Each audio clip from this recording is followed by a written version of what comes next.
another episode of the Love God, Love Sex podcast. I'm one of your hosts, Heath. The doors of the church are open today. I'm one of your. Come What's good, on. everybody? This is Jamie. The doors of the church are open. Saints, come on in. Come on in. Don't let this opportunity pass you by. You may get Give another me your opportunity, hand. but this will be the Give best God your heart. opportunity.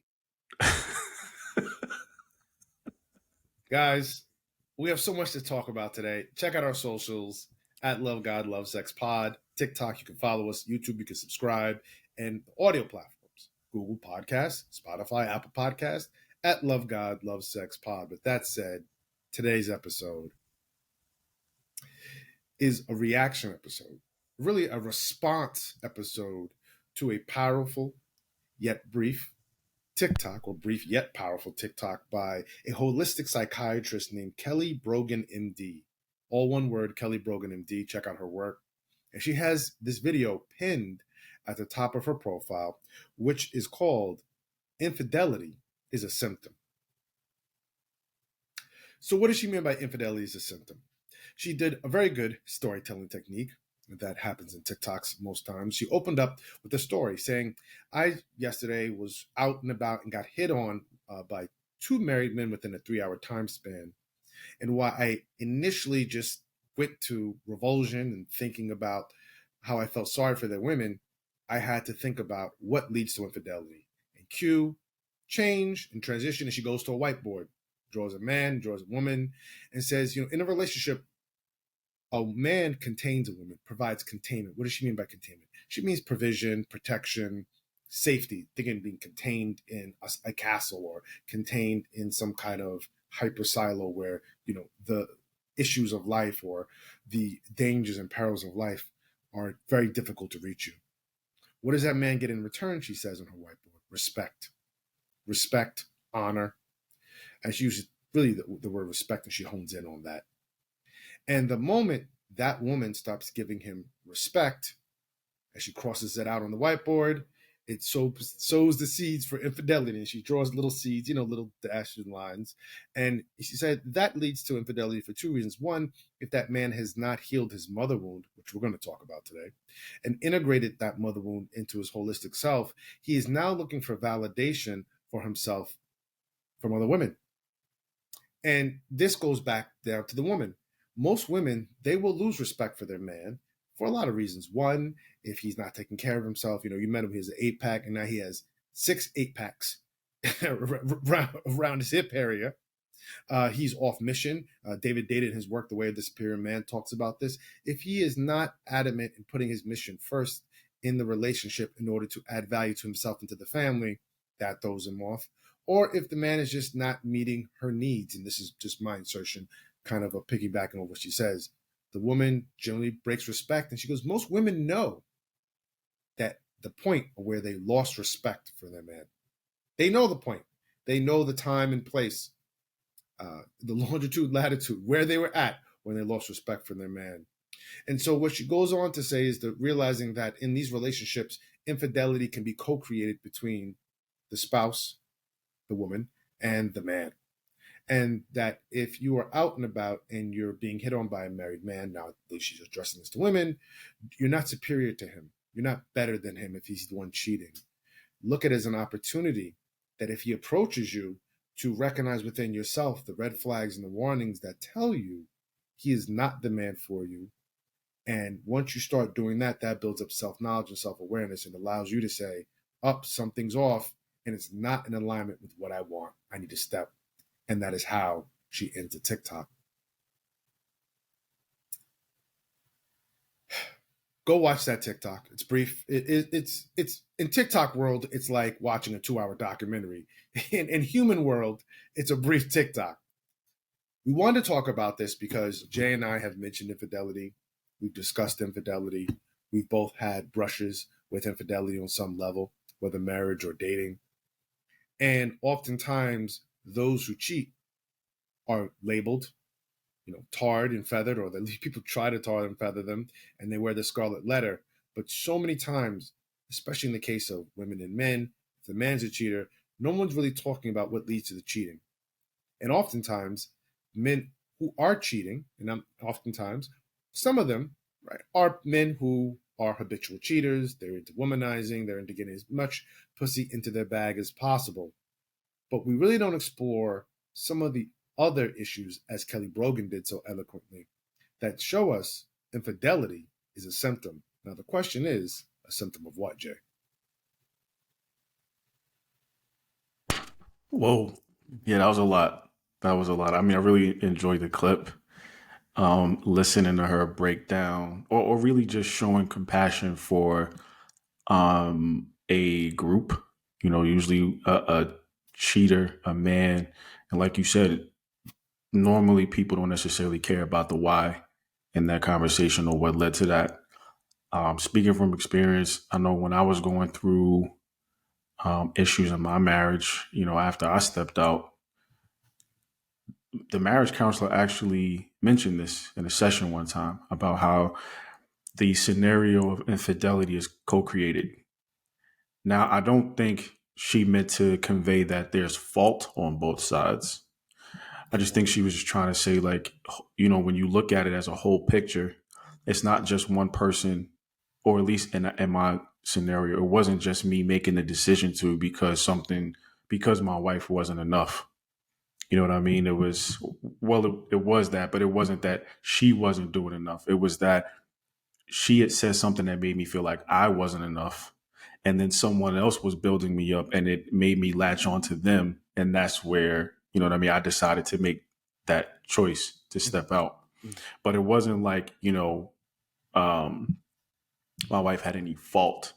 So I think that's what probably would turn a lot of people off when they first kind of hear that at first glance, like it's a co-created thing, but that's literally what it means. And I mean, I think you could apply that logic to any scenario that you end up with somebody, right? Like when you get married, that was co-created. When you get divorced, that's co-created. So everything that you go through with a person or a partner is going to be a co-created situation in one way or another. I think there's some validity to that, but I think there is a slither of people who are really just motherfuckers. And they go out of their Mm-hmm. way to torture and to enjoy and almost feast on the negative emotions sometimes that they stir up in their marriage. And Mm-hmm. that's sometimes because these people do it pretty frequently. Yeah. But that aside, because that's not what we're talking about today, we're talking about infidelity is a symptom. And I said, is a symptom of what? And I think it's a symptom of a larger issue of pain. There's a lot of men who are in, number one, sexless marriages. Some men's wives have told them, and there was an interesting article about this in CNN about 5 years, 6 years ago, where a lot of men's wives come to them and said, we're not going to have sex anymore. And these guys aren't 85. They're 42, 43, 45. Uh, there's an issue with, I think, men, and she touched on it, needing validation because that respect, right? Men are given that containment. That woman is giving him respect. And that's how she did the circle. The circle of the containment goes to the woman, and then the respect goes to the man. And when there's no longer respect, and then there's a mother wound there, right? There is a wound that your mother or your relationship with your mother has caused. Then there is a clinging on, a need for validation. So let's talk about some of the symptoms and the pain. One, sexless marriages. That they are very difficult to navigate. For most men, I've seen some of the, not all the men, but some of the men I've seen cheat. It's from sexless marriage, from a woman either verbally expressing or through body language and simple no's and always coming up with a reason not to have sex, pushing the man away. Now we know most of us, sex is a physiological need. It is similar to eating and is similar to the need for movement. Sex is something that's natural and it's good. And when you're in a marriage context and you're not receiving it, it drives a lot of men. And I'm going to say something that's going to seem bombastic and over the top, but it drives you delirious. Because on one hand, you're trying to satiate what you may perceive to be a physical need. On the other hand, you're dealing with a deep, dark rejection that you feel from this person, this emotional bond that you're trying to connect, right? But it's not happening. This never becomes that. And then that starts to erode the confidence, the trust. And then when there's validation outside, as you mentioned, here comes the infidelity shortly thereafter. What is your take on this whole idea of sexless marriages as being, again, a symptom of infidelity? Um, I mean, I think that exists, and to me, that would make a lot of sense, right? If you have a deficit, you're gonna try to get it filled, or if you got a void, you're gonna try to get it filled somehow. Like I said before, people are not built to go without. So, I mean, if a man is in a marriage and he's not getting that what you call a very basic need met, yeah, it might drive him to go outside of his home for that. And it could be based on that validation, right? It's like part of that respect is, I guess, validation in the bedroom. Like, yeah, you putting it, thanks for the lights being on and gas and electric and all of that stuff being taken care of, but also thank you for pleasuring me and pleasing me. And if somebody feels like they're not getting that, they're gonna want to hear that. They're gonna want that validation, that affirmation somewhere from somewhere. So, but I mean, I was just gonna say I don't even know that sometimes it's that deep. You know what I mean? I think a lot of guys would just say they just want to sleep with other women. If they had their druthers, they would choose to do that without the judgment, without the backlash.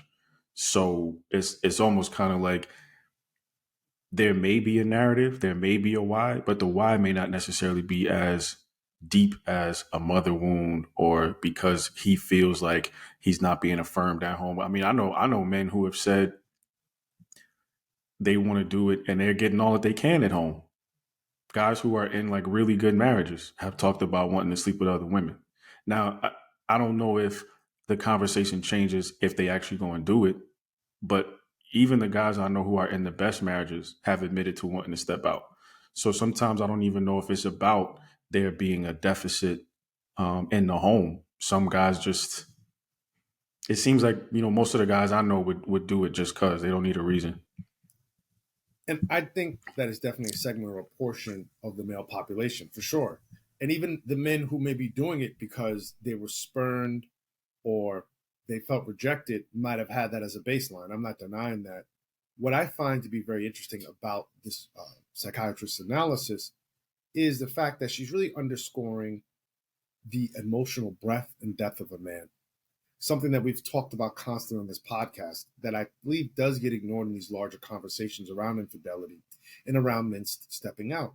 Yeah, it's easy to say that most men do, and there are baselining. I'm not saying to trample on what you're saying. Oh, it's just easy, but I get that. It definitely is.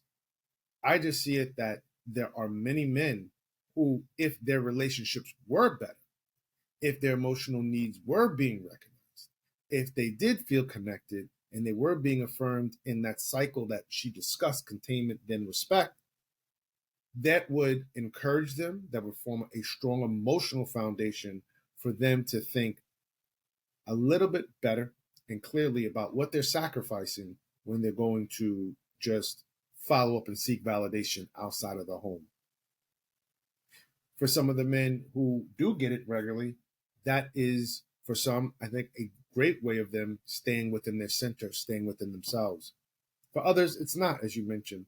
But I really want to applaud and champion Dr. Brogan here because, again, one of the things we keep saying on this podcast is how men do have a rich, deep interior life. And oftentimes it gets thrown away for these tropes about being pussy hungry.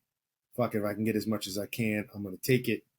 And, being as greedy as possible in house and in home. What I mean by house and home is when you're home with your family and house, as far as I'm trying to acquire more homes or acquire more houses, AKA more women, more attention. It's, quite disturbing to me. Yeah. I mean, I think that is a deep conversation. You know what I mean? And I don't know if, because it's not something that I feel that I can relate to. I don't really know how much I can speak to it. I mean, I know guys who talk to me about this specifically. Like, this is the reason why I've gone out and stepped outside of my house. You know what I mean? And they start talking about the layers of childhood issues and things like that. And it's like, if I had a better situation, I'd be doing better. I'd be choosing better. But this is just where I am. You know what I mean? To your point, if you've chosen monogamy and the person you've chosen monogamy with isn't honoring that, you know, withholding sex or weaponizing it, yeah, I mean, I think it's like I said earlier, it's definitely could drive somebody to step out. Mhm. What do you think about her whole mention of the mother wound? What did you make of that? Because I have a few things I want to say about that I thought was quite Those interesting.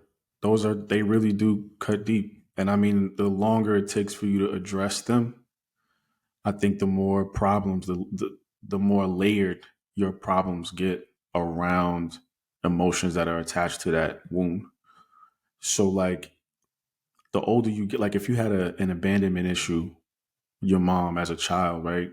The older you get, you start almost kind of like becoming more and more neurotic about abandonment. And you set up more and more situations where somebody can't leave. You start going after people who need you more and more, you know what I mean? Who are in such dire straits that the mention of you stepping out would make them straighten up right away. You know what I mean? Like I've seen people do that because they've had abandonment issues. Guys do that with abandonment issues with their mom. So it's like, the longer it takes you to address it, the longer and the more layered that problem gets. So, I mean, I've definitely I've had something like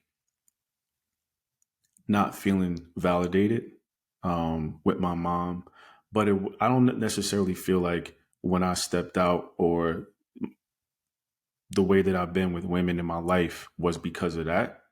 I personally feel like it was just more of it was really kind of attached to how the first woman that I gave my heart to, really the first time I got my heart broken. And because I had such like a high view of women, I almost kind of pedestalized them because I grew up around such great women. I didn't see that coming. And I think for a long time I was mad at her and still like I never got to deal with that heartbreak.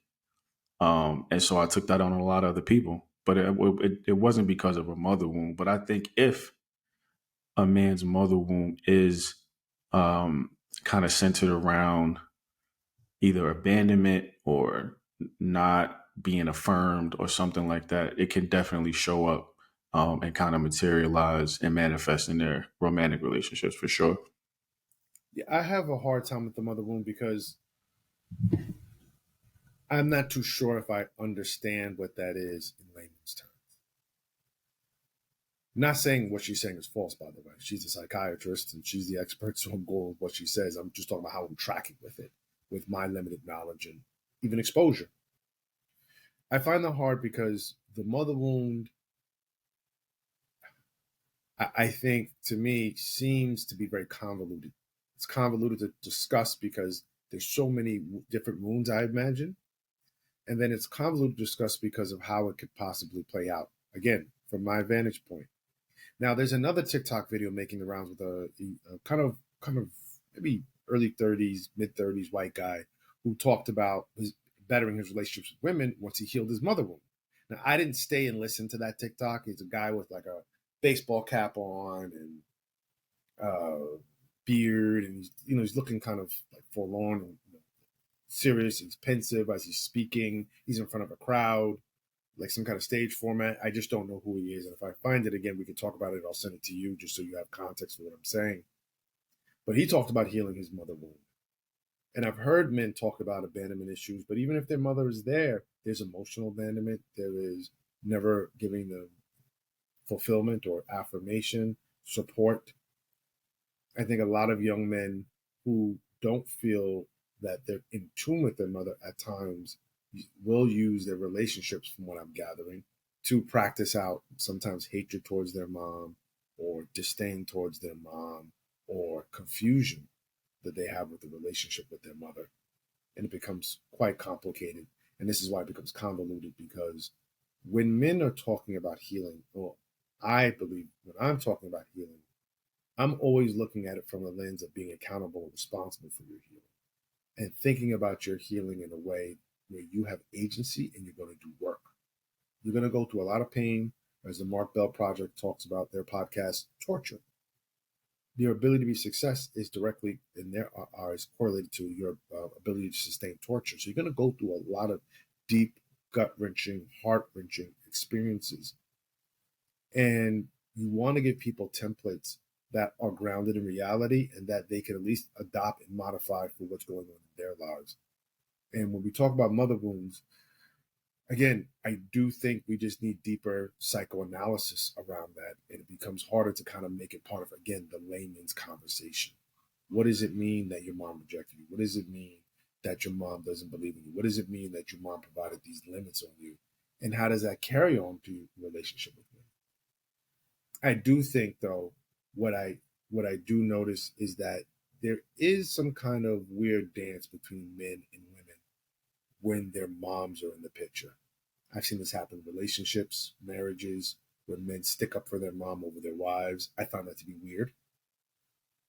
That you would prize, you would put your mom's meddling, and I say meddling because oftentimes it is meddling, over the wisdom and sagacious advice that your wife may be giving you.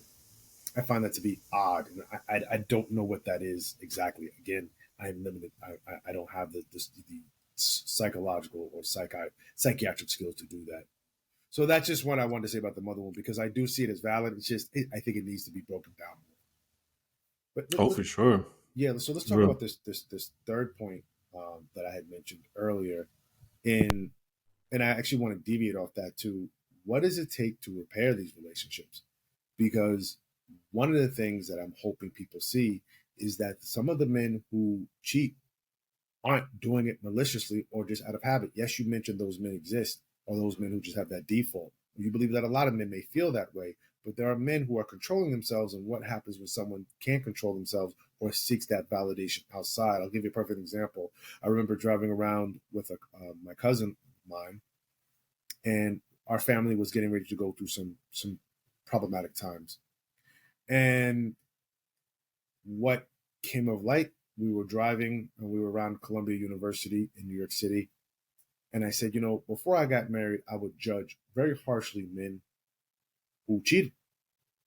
And then I said, after 6 months of being married, I see why they cheat. And he was driving the car and just couldn't stop laughing as we were in his Cadillac driving down the street. But the truth of the matter is that lack of validation is real. And the ways in which some men are in these emotionally difficult marriages that drain the life and vitality out of them, almost like vampire marriages. Yeah. Yeah. We can say the same for women. I'm Hmm. sure there is. So, but I want to be able to keep the conversations focused. We're talking about women, we're talking about women, we're talking about men, we're talking about men. I don't feel like we have to always, oh, but women, oh, but what about men? It's like we're having this Let's keep the main conversation. thing the main thing. Yeah, for this Yeah, conversation. for this conversation. Uh, what is your take on that? Well, I was just going to ask, what did you experience in 6 months that gave you that kind of understanding of Sure, why? sure. So I think the first thing is broken promises.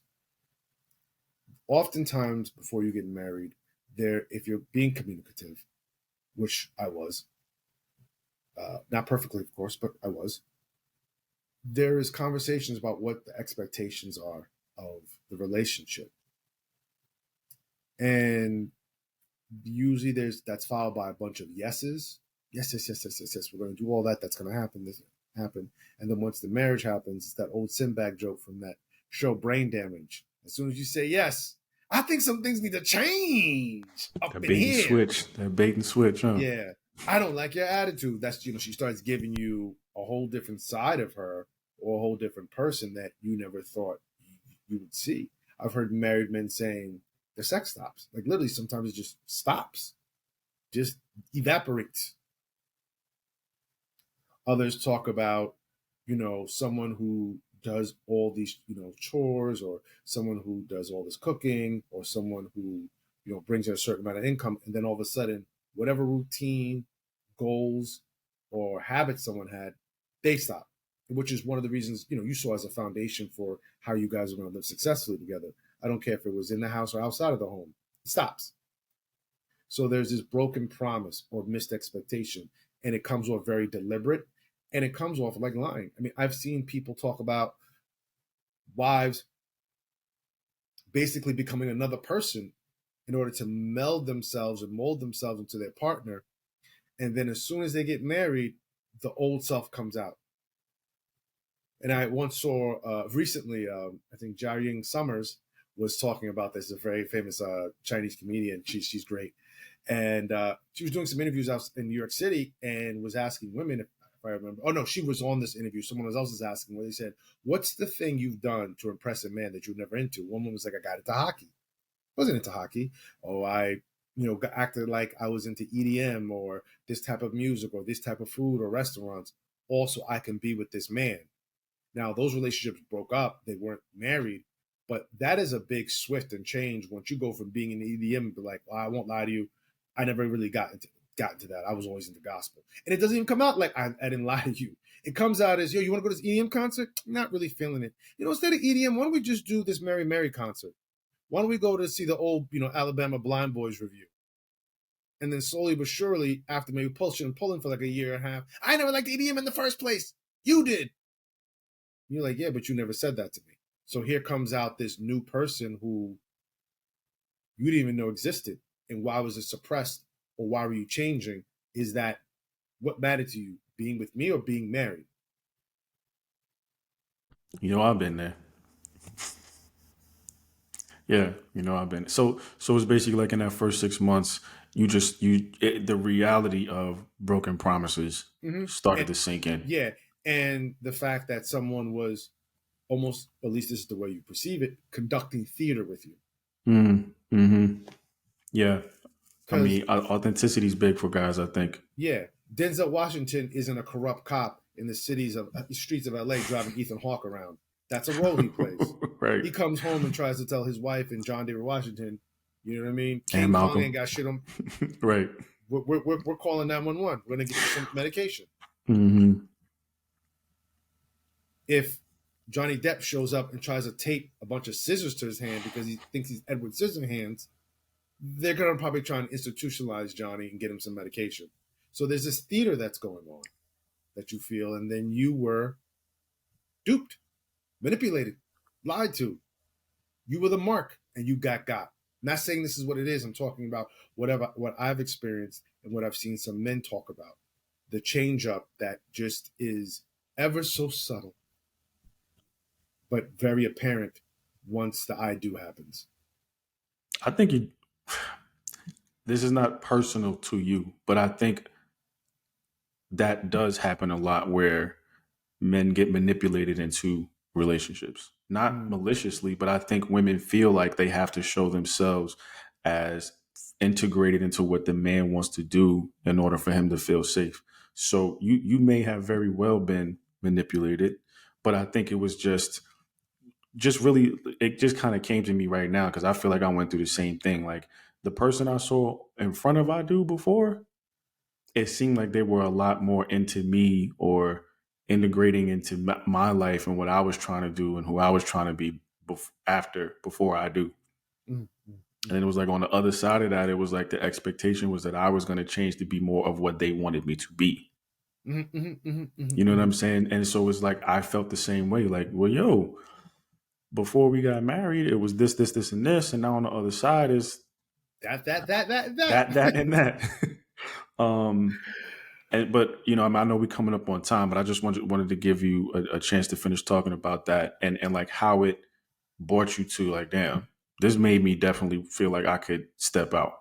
Well, once you recognize that you've been maybe the subject of this manipulation, and there's a whole argument that manipulation is not a bad thing, that people manipulate people every day. Again, conversation for another time. But also, once you realize you're not receiving the love that you need the way you need it, dealing with love languages, then you start going without, and you start to feel barren and empty inside. And when you feel barren and empty inside, you start looking to quench, right, to fill that emptiness with life. If you were thirsty, you're trying to get something to drink. You're hungry, you're trying to satiate your hunger pains. And it's the same way with love. Again, what the guy talks about in five love languages is that people's love tanks are empty. People end up on fumes, and we all know once your car or your vehicle is on fumes with no source of energy into it, whether it's a helicopter, car, boat, yacht, whatever, it's not going to move. And a lot of men end up on E, and they need to be replenished. They need to be filled up. And some men then start looking at that coworker. They start looking at that woman they know. They start hopping on apps. They start seeking out what they need in order to feel fulfilled. Because my belief, and I know you say it's a baseline for men, my belief there are men who know how to control themselves very well. And there's some men who aren't interested in even cheating or sleeping with multiple women. I think even if they were doing that, they've evolved. Like say, okay, I'm done with that part of my life. I want to settle down. And then you settle down and you hit this wall, and you're like, what the heck is this? What is this? I'm trying to become a more enlightened, connected person. What is this? And I think a lot of men who may not even done that, they just wanted to be with their partner, they want to be connected. They hit that wall and they don't know what to do. And they break.